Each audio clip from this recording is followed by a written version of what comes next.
Welcome to my podcast. This is a podcast where I'll be teaching you all the systems and strategies you need in creating your visibility so you can turn your passion for coaching into a profitable business.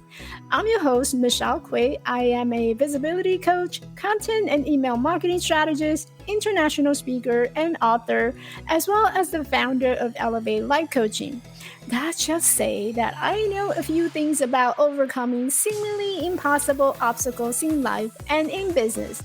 I'm on a mission to be the champion that helps you to get to the top of your mountain, one courageous step at a time. Welcome to the show.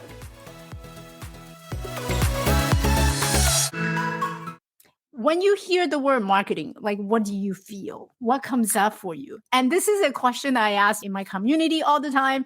I have a lot of students and clients who talk about marketing and they feel like, oh, ew, wait, what? I have to promote myself.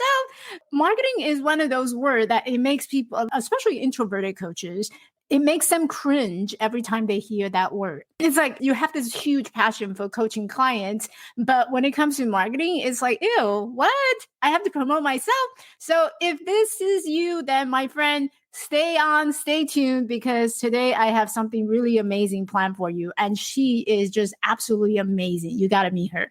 So in this episode, I'm going to have my friend, the founder and CEO from 95 Media with me today. And we're going to dive into the world of marketing and how do you actually build a business that is result driven, that is scalable, using the marketing strategy that actually work. And I think this is really important because there's a lot of people like doing marketing just for DIY marketing or hope marketing. I call it hope marketing. You just throw it out there and hoping for the best, just closing your eye and hoping for the best, right? That's not the way that we do marketing. So just a quick announcement. If you're an introverted woman and you are running a best kept secret coaching business that nobody knows about, then I got great news because I have a 3-day masterclass that's coming up Friday, April 14th through the 16th. And I'm going to be teaching you my 3 simple, easy to follow steps that you would turn that coaching business into something that you can get seen, get heard, and get clients. And I got a couple of bonuses that I posted. So you're going to get a cash prize for $100 if you join me live and you participate in the chat during the 3 days. You're going to get a 10-page PDF that I'm going to give away on day 1. So if you come and join me live on day 1, you're going to get away with that. You're going to take away with that 10-page PDF. And you're also going to get a one-on-one VIP session with me so that we can talk about your current marketing strategies that you've been using. Is it working? Is it not working? How can we make it better? All right. I know you've been waiting for this moment where I introduce my special guest, Emma Tessler. Emma is the founder and CEO of 95 Media. It's a woman-run digital marketing agency that builds result-driven digital marketing strategies for scaling brands.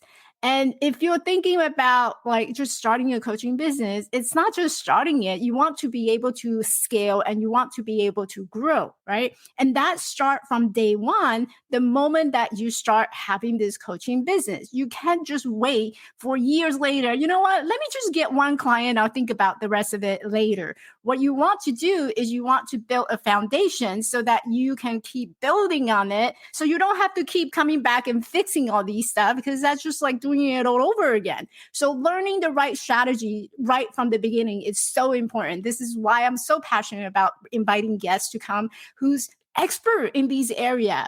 And she and her team help their clients connecting with ideal clients, building community, and converting audience members into paying clients. Like, who doesn't want paying clients? And her first exposure to the world of digital marketing happened in 2015. I'm going to bring her on to the show so that she can talk more about her story. But today, Emma and her team has worked with over 100 clients in more than 25 industry and helping them monetize their online presence, seeing their incredible results. So I don't want to keep taking up her time. So I'm going to bring her up to the stage so that she can share her experience and expertise. Hi, Emma. Hi. Thank you so much for having me with you today. I am so excited because we connected to a podcast collaboration and I was on your show and like everything you do, it just amazes me. And I was checking out your website, everything's just so on point. So I have a lot of questions for you, but before we begin, why don't you tell us about your story? Like, how did you get started?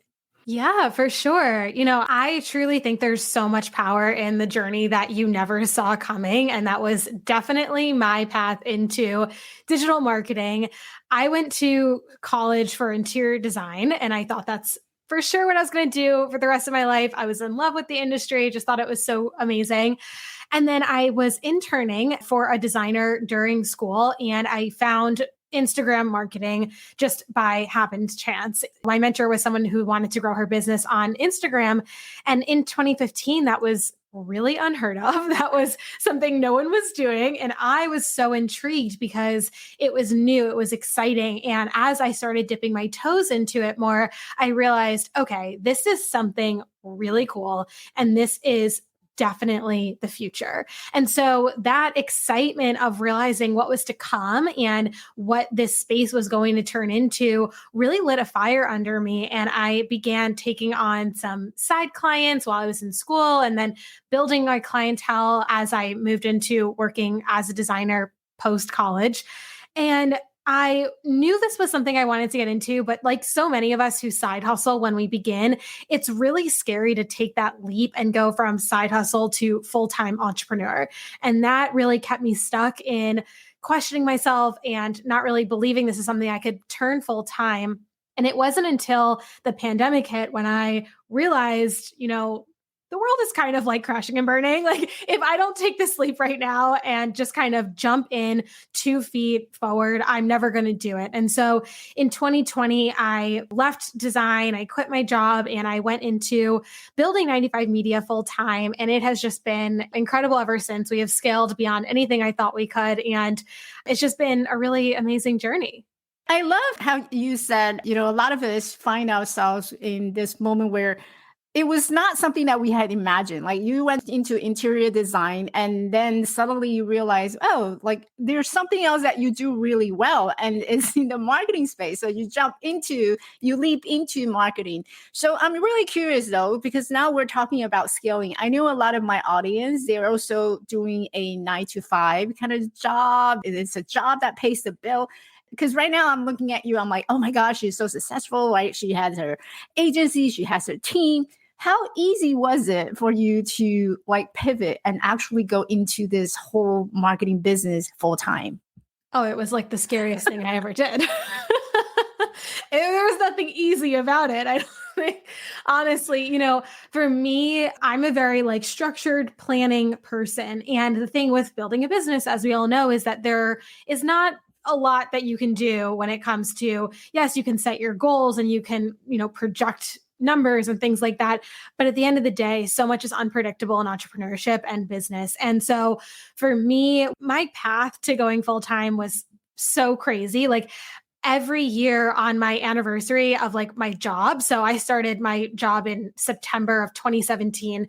And every year, like when I had my annual review, I was like, this is it. I'm going to quit. I'm going to tell him like I'm putting in my 2 weeks. And every year I chickened out and I was like, nope, we're not going to do that. That's too scary. And so, like I said, like when 2020 hit, what really was like the push for me was the design industry took a really big hit in 2020. There was a lot of issues with inventory and delays on shipping and things like that. And so there was not a lot of business in design. And the company I was working for was hit hard as well. Meanwhile, 95 Media, we were signing clients like crazy because luckily for us, the pandemic had really shifted marketing and brands were finally forced to acknowledge, oh, social media is something I need to do because there's no in-person marketing. There's no billboards anymore. There's nothing that I can do in person. I can't hold events, etc. And so we were really taking off while my job was not doing as great. And so that was kind of the push for me where, I said, we're doing really well. And I think I can project where this is going. I think this is the real catalyst that my company needed to take off and be where I want to be in order to feel comfortable to leave my job. And so Personally, I set a financial goal for us on our monthly revenue where I said, okay, with this number, if we hit this number, I know I can pay my team comfortably. I can pay my monthly expenses that the company has, and I can start to pay myself. Because at the time, I actually wasn't even paying myself. I was just living off of my full time job, my paycheck. And that was a huge shift for me because to start paying yourself is a really big whoa, I can actually support myself with this company that I've built. And it's also scary because you're saying, okay, not only now am I responsible for paying the paychecks for my team, but I'm also responsible for paying the paycheck of myself. And if this goes under, like there's a lot on the line at that point. And that was something that kept me just kind of like in my head. But I think it was by September of 2020, we were hitting that monthly goal. And so I felt comfortable by December to then put in my 2 weeks. And by the end of the year, I had left that job, but it was very scary. So I don't take it lightly. And I don't think that everyone should necessarily just like take the leap. I think it's something that we should all really plan out and be strategic about. But at the end of the day, if that passion is really on your heart and it's been something that you're working towards, it definitely is worth trying and seeing what you can do with it. Yeah.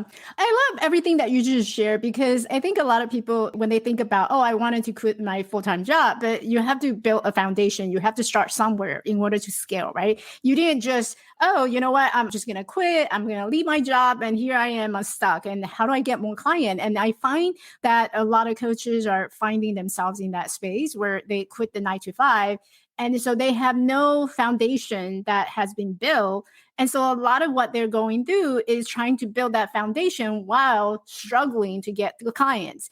And I think during the COVID time or pandemic time, it changes the way that we think about marketing. So a lot of people who have like physical product or they do in-person, like massage therapists, a lot of them started to shift into the online space. So tell us exactly what is marketing? Like what is the marketing that I need to understand as a business owner?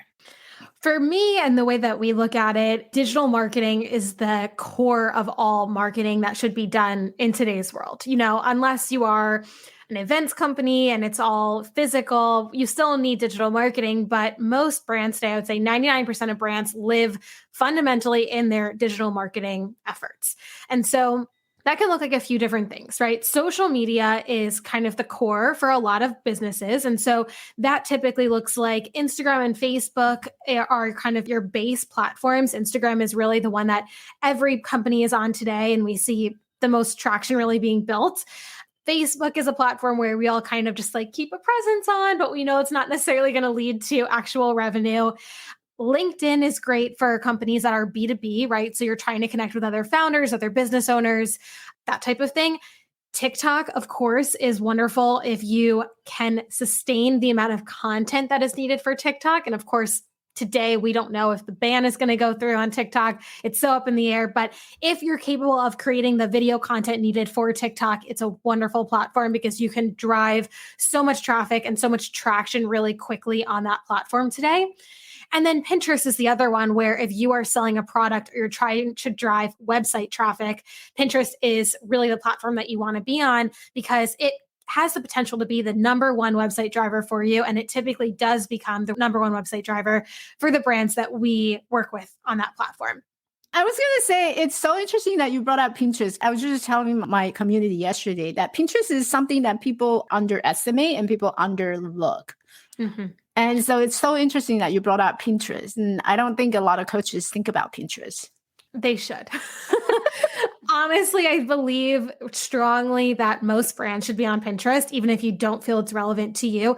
The reason being that Pinterest is a search engine, right? So Instagram and Facebook are social media. Pinterest is a search engine. And at the end of the day, your audience is going on Pinterest to find something or someone or a service. And so when you can start thinking about keywords and how can I get my content seen, that's when you start being really successful on Pinterest, because the goal of Pinterest is to get people off of the platform versus Instagram, Facebook, LinkedIn. The goal is to keep you on the platform. So it's really just kind of that mindset shift of, okay, I'm going to create content on Pinterest. I'm not posting about a dinner recipe. I'm not posting about the best outfits for fall. I'm posting about the company that I'm building and the content that we're sharing. And oftentimes for clients that we manage on this platform, we're driving traffic back to a blog, a podcast, other social media content. It's really just such a great engine to drive traffic to all these other sources for you to start circulating more traffic for your brand and driving up revenue for you. So let me clarify this. And I know the answer, but I know a lot of my audience, they don't know the answers. So you're telling me that by being on social media, Instagram, Facebook, and LinkedIn, it doesn't actually get me clients? It definitely can, but it is a long game. Hey, woman. Are you an introverted woman coach struggling to get your message out and grow a coaching business that you dream of? Well, fear not, my friend. I was totally in the same boat. All the extroverted marketing strategies just didn't work for me when it comes to get seen, get heard, and get clients. If you are struggling to get seen, get heard, and get clients as an introverted woman coach, I got 3 simple and easy to follow strategies to create engaging, visible content with storytelling to help you to attract more leads and clients. So go ahead and grab a seat in my upcoming 3-day live masterclass. And what I'm going to teach you is going to change the way that you market your coaching business forever. And this madness that you are currently experiencing about social media can actually make sense without having to learn another complicated system and strategy to get clients and spending any more money jumping from program to program. I'm going to give you the roadmap that you could apply to build a visible, magnetic coaching business. So go ahead and sign up today at yes.attractclient through storytelling.com today and save your seat. Join me live and grab all the bonuses I got for you. So why do I need to create content? Tell me more about this content marketing idea. Like, what is it and why does it work? Yeah. So the goal of social media marketing at the end of the day is to drive client acquisition for your brand, right? And it will be successful with the right strategy. So for us, when we think about strategy, it really goes back to your goal. For some of our brands that we work with, the goal is really just, I want more website traffic. I want more traffic to our blog. I want more downloads on our podcast, that type of thing. And for other clients, maybe coaches or product, they're saying, okay, I really want to sign a client, a coaching client, or I really want to sell more of this specific product. And so your strategy needs to be based off of what your goal at the end of the day is. And when you're looking at your content marketing, your marketing and the execution of your marketing is based on your goals and your strategy. And so when you're building out your content, you're really thinking about how can you build community? How can you build trust? How can you build loyalty with your audience on these social media platforms in order to convert them to paying client or customer at the end of the day? The problem with a lot of brands is that there's not really a strategy behind the content. And so you are producing a lot of content, you're getting a lot of posts out there, but because they're not strategic, they're not actually connecting with your audience. And therefore, they're not actually converting your audience members into paying clients. So the real key here is making sure you understand what that strategy is and allowing that to dictate the type of content that you're creating day over day. Let's say I'm a new client walking through and my goal is to get clients, right? I'm just going to go into your office and say, Emma, my goal is just to get clients. Can you give us like the high level strategies of what does that look like and how do you help clients to map out that journey of getting the clients? Definitely. So we always begin using our 95 media method. So it's kind of what I just touched on, but to go into more detail, you have to begin with your goal. So that goal is sign more clients as a coach, right? So, okay, we want to sign more coaching clients for you. That's a high ticket offer typically. And so we want to start looking at how are we bringing people in?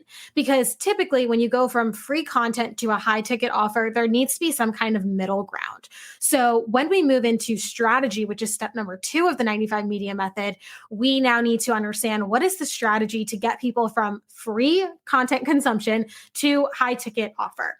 So we would discuss with you, do you have a masterclass? Do you have a workshop? Do you have a free download or a low ticket offer somewhere in there where the CTA on the content that we can be creating is sending traffic to that source rather than to a landing page where you're trying to sell them into a $10,000, $20,000 coaching package, right? Because your conversions are going to be a lot higher if you can get them on that step ladder rather than going from 0 to 10K. So once we understand that, then we build out the strategy for your content. Are you posting 3 times a week? Are you posting 7 times a week? And then how do we want to divide up your content based on your content buckets and the way that you want your brand perceived? Then you move into step number 3, which is execution. So that is as you're creating content, you're pumping it out, you're being really strategic and everything, but you're actually posting, you're engaging with your audience, you're getting that content seen on multiple platforms. And as you're doing that, you need to be assessing the data, which is step number 4. We recommend looking at the data and your analytics on a weekly basis. And when you do this, you're allowing yourself to see that really zoomed in look at, okay, what is performing well, what's hitting with my audience, and what is just not connecting with them. With that information, you can then adjust the strategy, going back to step 2, in order to execute more efficiently in step 3, because this is really a cyclical process where it's not just 1, 2, 3, 4. You're consistently going back and revising based on the data which your audience is giving to you. And so when you follow these steps, it really kind of creates this process for you to say, okay, I understand it's not just, let me just get on stories today and talk about something and post a reel because someone told me that I need to be posting reels content. It's no, you actually understand what that strategy is because it's based on your unique goals and the way that your audience is connecting with your content. I love everything you just shared. You can preach to the choir, but then after a while, you just become repetitive, right? And then coming from someone else who's been doing this full time, who have the expertise, just hearing from you, I know there's a lot of ladies who are gonna be like, oh, okay, so that's why Michelle told me to do this. Yes, So for I love sure. it. I love it. So there's a lot of coaches who's using Instagram. Like, have you noticed any changes or what has worked, what's not working now, and where can they improve in terms of using Instagram as a place to drive their traffic to their long form content or their content? Well, one mistake that I see with a lot of coaches is that, or even just honestly, every brand, every type of business, is that we make our content about ourselves. So you might create a reel that's entertaining, but it's talking about your journey as a coach and your experience rather than the experience of your client. And so we want to make sure that we're orienting all of our content around the client, their experience, their hardships, what they're going through, and presenting your offer as the coach as the solution, right? So the way we kind of come back into this is using the 3 content pillars that are really applicable to all brands. So pillars are high level, and then your content buckets are really specific to you. So, in terms of content pillars, the 3 pillars that we always run through are education, validation, and vulnerability. So, what do I mean by this? Education is the pillar that a lot of brands get stuck in. You might have seen yourself get stuck in this before, where you are creating content that's just strictly educational. It's saying 3 ways to learn how to get unstuck in teaching your kids, I don't know, something, right? If you're a coach for moms, right? So there's so many different coaching niches, but if you're saying, okay, 3 tips to this or 5 ways to do this, this is all educational content. And that's really needed in your content marketing, but it shouldn't be all of your content. And that's a big mistake I see is that we get stuck in this pillar. So allow that to be 1/3 of your content. The next third should be validating content. And this is the type of content that really validates where your audience is at and says, listen, it's okay that you're dealing with X, Y, and Z. Maybe you're a stay-at-home mom and you're struggling with this transition from being in the workforce to now being home with your children. And that's okay. Like that's normal. Like we all go through this, etc. But you don't have to stay there forever, right? And at that point, you're then providing your offer as the solution to your audience. But you're first validating their experience and allowing them to know, like, you're not alone. It's okay that you are where you are. However, you don't have to stay there. And then the third pillar is vulnerable content. And this is the one that everyone gets so scared about. You're like, oh no, I don't want to do it. I don't want to get vulnerable. And it's not that bad. I promise. It doesn't have to be like, this was my hardest breakup. Like this was the things I've gone through that's like broke me down. No, we're not talking about that type of personal content. We're really just talking about sharing your journey, sharing where you were and what got you to where you are in different ways along the path of who you are, right? Along the path of building your brand, because it's always going to be consistently shifting and changing. And so With vulnerable content, what this allows your audience to do is really build connection with you. And this is so incredibly important because I believe that the future of content marketing is really going to be based on who can build deeper relationships with their audience, because that is who is going to monopolize the industry. We see this heavily on TikTok today, where the people and the influencers who are growing insanely fast. If anyone knows who like Alex Earl is, she has grown like crazy over the past 6 months. And it's simply because she is so real, so authentic, and so candid with her audience. And those are the pieces that are really going to set you apart. And you're able to do that and provide that for your audience in that vulnerable content. Beautifully said. And I think it's really important for coaches to realize that there's three different ways of how we share our content, right? Not just, providing values. And I think the reason why a lot of coaches get stuck into that educational pillar is because we've been told that in order to get client, you have to share values. And how do we share value? We educate, we keep giving out the free stuff. And at the end of the day, you have a business and you need to be able to survive on that business, right? So while people can consume your free content through the educational post, but really you have to walk people through that journey so that they will actually want to sign up with you. Otherwise, I can just be in your Facebook group. I can just be in your community for free. And why would I have any urgency to sign up? Right. So I think it's so valuable and getting people unstuck themselves. So with the new AI changes, we're just going to project into the future now because AI is a big topic right now. So like in your experience, how would that change the way that we do marketing? Such a good question. I think AI is going to shift the world of marketing significantly over the course of 2023. I don't think a lot of the things that we do today will look the same a year from now. And while that's equal parts scary, it's also exciting because a lot of AI is really built to take the tasks that we as humans don't need to be doing and make them tech enabled so that they are automated, right? And it's funny because AI is all the rage right now and it's all we're talking about. Meanwhile, these tech tools have been around without really us calling them AI for a long time. So, for example, we use a platform called Tailwind to schedule out Pinterest content. And why I love Tailwind and have been such a big fan of it for so long is because it auto realizes and recognizes the best days and times down to the very minute for your content to be pinned to Pinterest. And it will auto schedule, auto pin that all out for you. And that is AI at its core, right? It is going into your specific account and recognizing the specific minute of the day that your pin will perform the best for your individual account. So I think there's a lot of AI that we all use every day that we don't really realize as AI that is just kind of now being talked about more. But how AI is going to shift marketing is it's going to start taking over a lot of the things that we currently do. And if you're utilizing AI today, you're probably seeing this already. You know, Canva has AI that can help you write content already.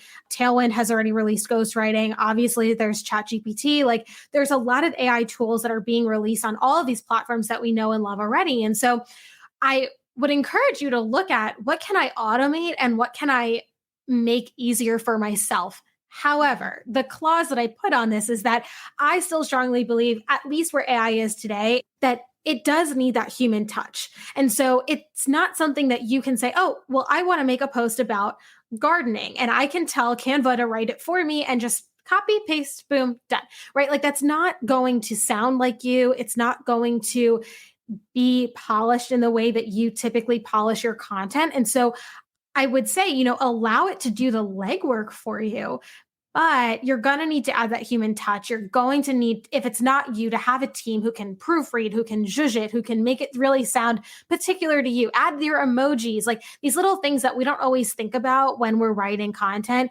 AI isn't able to do right now. And so, utilize the tools to the best of your abilities and make your life easier, but also remember that you are the human and your clients are going to be hiring you for that human touch that you bring to the table. And so it's important to add that to whatever you're utilizing AI for right now. Love it. I couldn't say it better than bringing that personal touch. And in all honesty, I've been using AI for quite some time. So in the past, I used Jasper to use like a lot of proofreads and also finding the SEO to make sure that the post gets searchable, right? That's one of the topics that we don't have time to get into, but I'm sure your team also help people do that to make sure it's SEO optimized. So my last question to you is, you have a course, you have a mini course. Tell us about that mini course. What does that look like? Yeah, so Master Your Marketing is our free mini course. It is a 4 module course. It is honestly jam packed with value and materials. And what's inside is really just basically a rundown of my top tips on how to create content that converts. And the number one thing that I hear from so many business owners, especially coaches and service providers who are just kind of starting out, is that content just takes so long to create. And the problem is that it shouldn't. It should not take you that long. And so inside the course, we really cover how to create content that converts in under 30 minutes a day, because I have a really specific content creation calendar that I recommend and walk you through inside that will allow you to really understand, it'll go deeper into the 3 content pillars that we talked about today, how to apply them and really build out content that works for you and allows your social media to be converting your audience into paying clients. And so, yes, this is the landing page and it's completely free. It's masteryourmarketingcourse.co. And there's just a ton inside that will be really valuable for you. I was browsing through it and I'm like, oh my gosh, I wish you were in my life when I first started my business. This is like so valuable. And just being Yes. able to take the overwhelm out of creating the content and knowing what to create, exactly, is so valuable. So 4 comprehensive modules, download content, 2 types of engagement, all these are valuable stuff. Any last word of advice for our audience today? I think the biggest thing is to just not get discouraged if your content isn't performing how you want it to. There's so many ebbs and flows with social media, especially that there are days where your content is going to blow up and it's going to be so encouraging. And then the next day, your content is just going to bomb. And it's really just making sure that you stay consistent, you stay like eyes on the goal, you know what you're working towards, and you're putting in the effort. And it truly will pay off. Social media marketing is a long game, but just sticking with it is going to really yield you the results that you're looking for. Yeah, speaking of reels that didn't do well, a couple of days ago, I created a reel and there was like 60 views. And I'm like, what? I thought that was my best content. It's always the posts that you put like 3 hours into that absolutely flop. And then the ones that take 2 seconds to record blow up. So Seriously, like the one that I'm like talking head, nothing special, that one usually performed the best. And the one that I actually took some time, make it all pretty, those are the one that tanked. I know there's no rhyme or reason to it. That is just the algorithm at its best. It's crazy. Thank you so much, Emma. So where can we find you? Yes. Thank you for having me. First of all, I've loved this conversation. Our website is 95media.co. I am most active on Instagram. It's 90.5.media on Instagram. And our podcast is Stop Scrolling, Start Scaling. Michelle was recently a guest on our podcast. So definitely tune into that episode. It's a really good one. We're on all social. So if you go to our website, all of our other links are on that platform as well. I was really admiring your website this morning. I'm like, oh, I love that website. I love Oh, it. thank you so much.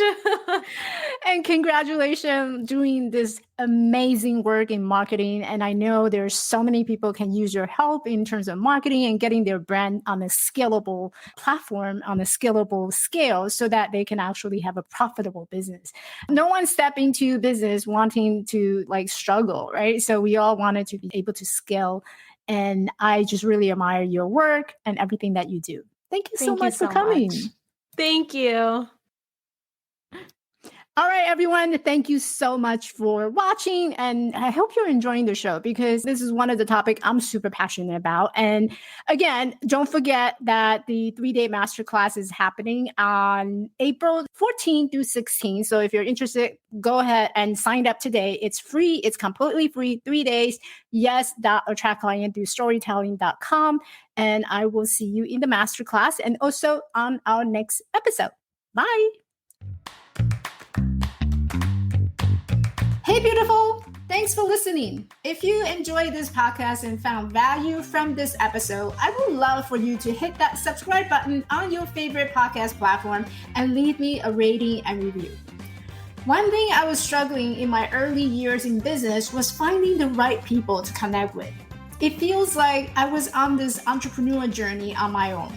And sometimes we all just need friends who can share our dreams and hopes. Someone who can relate to what we're going through as we grow our business together. If you are a woman coach who is ready to grow your coaching business and looking for strategies to get seen, get heard, and get hired, I want to invite you to come and find me in our community on Facebook at Get Clients with Storytelling. This is a community of women coaches who want to grow a coaching business by creating engaging, visible, and authentic content with storytelling for their business to get more leads and attract more clients. I will see you at our next tea party.